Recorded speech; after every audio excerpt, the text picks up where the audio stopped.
A lot of movies, don't get away with, like going too crazy with the violence and stuff. This movie doesn't shy away from it.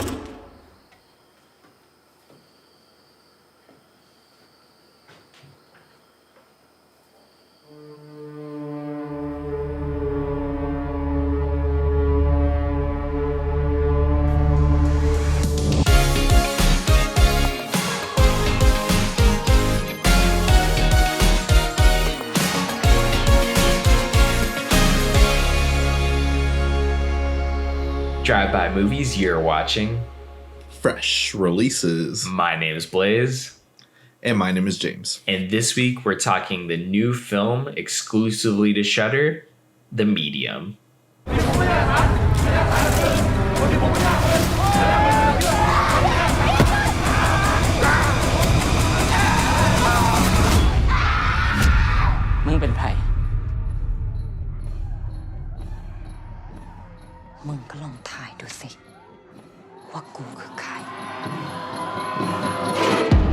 The Medium premiered at Beyond Fest 2 months ago, and it finally made its way onto Shudder. It's about a horrifying story of a shaman's inheritance in Thailand.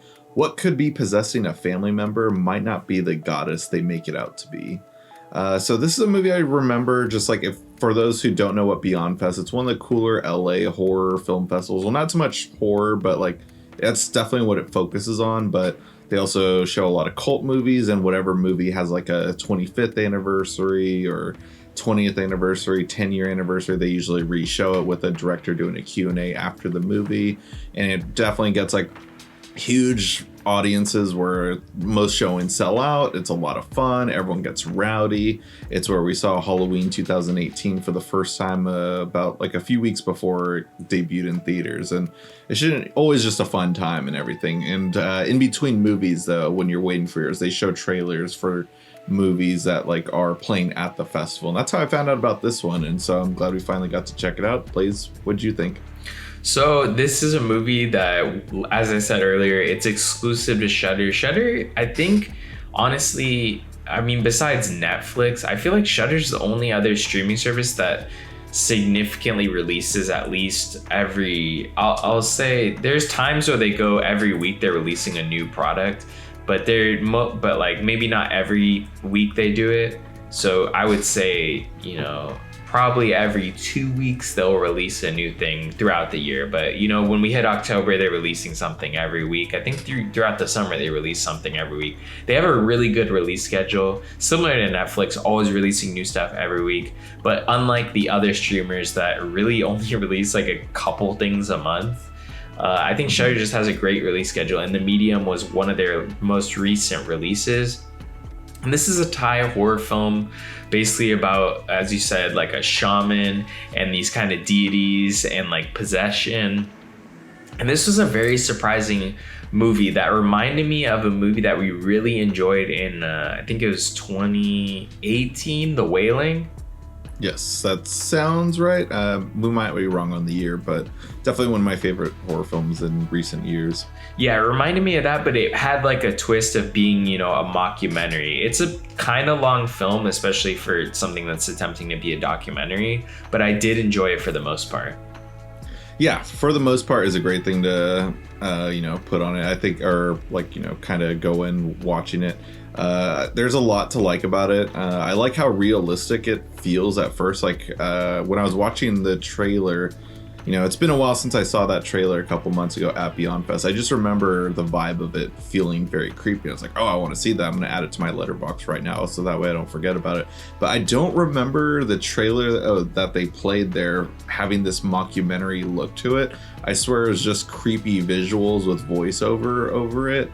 And so when I saw this, I was like, oh, is this like one of those movies where it's an actual documentary and stuff? And it feels very real. And then, of course, when we start to see the possessed girl character named Mink, like I start to realize, like, oh, no, never mind. This is just a found footage mockumentary film and stuff. But I like really applauded how real it felt that first like 30 minutes or so.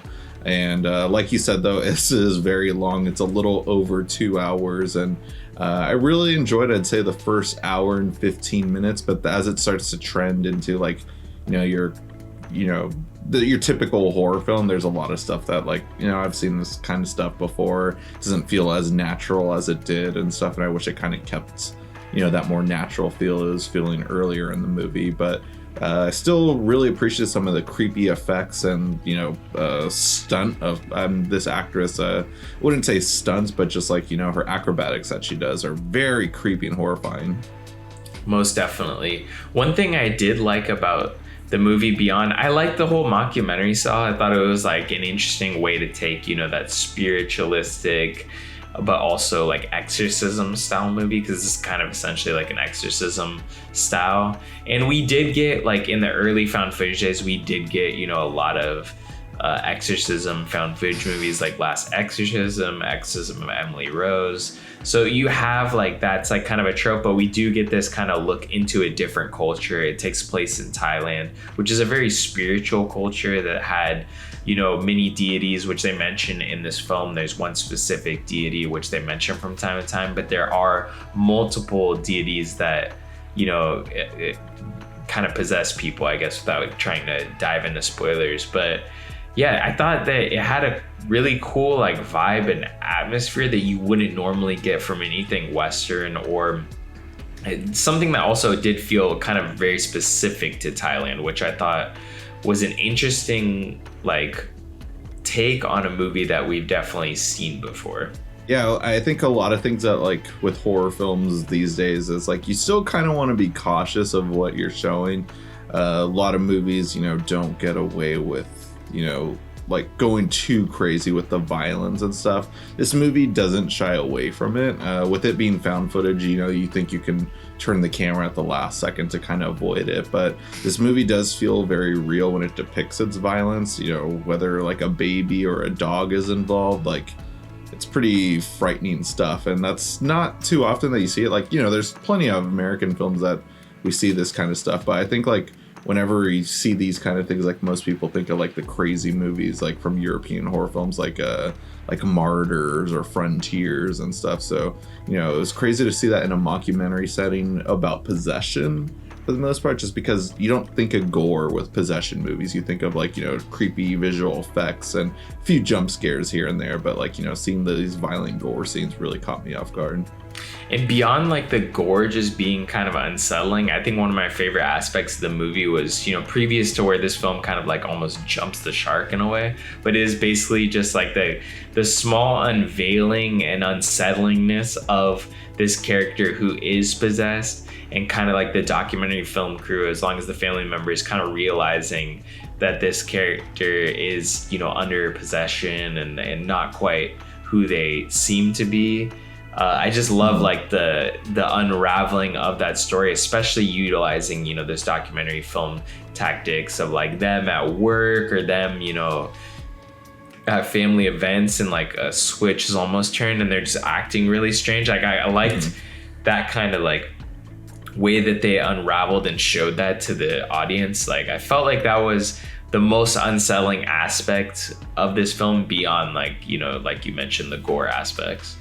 Yeah, and the twist too. This was a twist that I did not see coming with, you know, her brother and stuff, or, like, story of just, like, how her family, like, the men within the family, like, have just, like, all been, you know, super cursed and stuff. I was like, damn, this is horrible. Like, I wonder what's up with them. But then when you find out that they're just all not good people and stuff, and I'm not sure if it was an homage or anything, but there's, like, a cool shot of, like, a beheaded, like, god face and stuff with the hands up, and it really reminded me of the famous jump scare from The Exorcist Part 3. There's a scene in there that's considered the greatest jump scare of all time, and it cuts to a chopped off, like, Jesus statue and stuff. So, like, you know, it could have just been a coincidence and stuff, but that was, like, a cool little take. I thought, I was like, oh, I wonder if that's an homage right there. Definitely. I would say, honestly, if you're looking for something scary, I mean, usually most people probably aren't looking for something scary at this moment in time. Like, Christmas just passed. However, this is a Christmas movie somehow. I did not choose that thinking that, like, I guess this is why Shudder decided to release it, but I was, like, flabbergasted. Like, oh my god, we got a Christmas scene going. This is the Christmas movie event of 2021. So, I mean, if you're looking for, like, this isn't Silent Night, Deadly Night, or Deadly Games, but this is, I guess this is a die-hard Christmas in a way. Like, this is, is it a Christmas movie? Isn't it a Christmas movie? Sound off in the comments. Please let us know if The Medium is a Christmas movie because it contains some Christmas scenes, or if it is just a horror movie, which I'm going to say it's probably on the latter side. But yeah, if you're looking for something that's kind of different, it has fun aspects of like being kind of like a documentary film. It's definitely very believable and gets you into that realm. But then it brings in these horrific elements that I think really fire on cylinders that are like enjoyable for, most horror fans. So I definitely will recommend it, but check the calendar when you're watching this video. Is this the right time to watch it? Yeah. Let us know in the comments below. Yeah, of course. I'd say it's better than a lot of the movies we would get within this genre like a decade ago, because we were getting movies like this all the time and stuff. And it's better. It's just not like one of the better. Like I'd say horror is at a very interesting like area currently. Maybe not so much this last year, but like, the past 5 years or so, I've enjoyed where horror has gone for the most part. And this kind of feels like a throwback to movies from a decade ago. And it is better than those, but it's not one of the better ones of recent years. But still recommend checking it out, whether it's low or high as a Christmas movie. I'd say it's somewhere in the medium. Oh, I see what you did there. So be sure to check it out. Let us know what you thought about it in the comments. It's a great way to support us. Another way to help us out is by checking out the movie through our Amazon affiliate link in our description box below. And if you guys haven't already, go ahead and smash that like button, hit the subscribe button, and click that notification bell to get all of our latest updates. And if you can't get enough of us here on YouTube, be sure to catch all our social media links down below in the description box. You can check us out on Instagram, Twitter, and TikTok. Anyways, guys, that'll conclude this week's episode. Tune in next week for a brand new episode of Fresh Releases.